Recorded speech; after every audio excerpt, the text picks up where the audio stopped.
جب آپ اتنے خلوص دل سے لوگوں کے سامنے آئی ہے، آپ نے رو کر معافی مانگی ہے، اللہ کے حضور آپ نے ہاتھ اٹھایا ہے، اللہ سے معافی مانگی ہے، اور بس اس موقع پر یہ دعا کریں، یہ دعا کریں کہ یا اللہ ہمارے ملک میں یہ جو پولرائزیشن ہے، یہ جو تماشے چل رہے ہیں، یا اللہ اسے ختم کر دے، یا اللہ ہمارے ملک میں سکون لے آ، یا اللہ ایک شرافت کی سیاست شروع کر دے، یا اللہ اس کی، کیونکہ ہم جو ہے نا ہمارا ملک تباہ ہو رہا ہے، برباد ہو رہا ہے، تو اس موقع پر اگر آپ کی یہ دعا قبول ہو رہی ہے، آپ نے خلوص دل سے اللہ سے معافی مانگی ہے، تو ساتھ یہ دعا بھی مانگے کہ یا اللہ ہمارے ملک میں ایک سکون کا ماحول پیدا کر دے، دنگے فساد سب ختم کر دے، دنگے فساد سب ختم یا کر دے، اللہ جو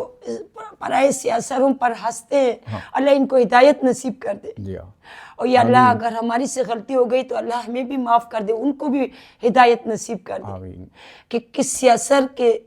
ساتھ اس طرح مذاق نہ کرے، ہمیں ایک قوم بنا دے یا اللہ، ایک قوم ہمیں بنا دے، ہمیں مہذب قوم بنا دے، آمین آمین سم آمین، ہمیں حقیقی معنوں میں انسان بنا دے، آمین سم آمین، کہ ہم آپس میں ایک دوسرے کے ساتھ شرافت کے ساتھ جینا سیکھ لیں، آمین سر، خواہ ہماری سیاست ہے، پارلیمنٹ میں ہے، خواہ ہمارے گھر میں اپنے رشتہ داروں کے ساتھ رہنے سہنے کی باتیں ہیں، ہمیں مہذب انسان بنا دے پروردگار، آمین آمین۔ اللہ خیر کرے گا، آپ ریلیکس کرو، جی سر، آپ یہ جو جتنا پریشر آپ نے لیا نا، تو خدا نہ خواستہ اس پریشر کی وجہ سے آپ کو کچھ نقصان نہ ہو، لوگ جو ہے نا ہو سکتا ہے لوگ آپ کو کچھ بھی نہ کہیں، اور سارے سینسیبل لوگ ہیں، سمجھدار لوگ ہیں، ہمارے اپنے لوگ ہیں سارے، تو آپ نے جن الفاظ میں معافی مانگی ہے میرے خیال میں یہ کافی ہے۔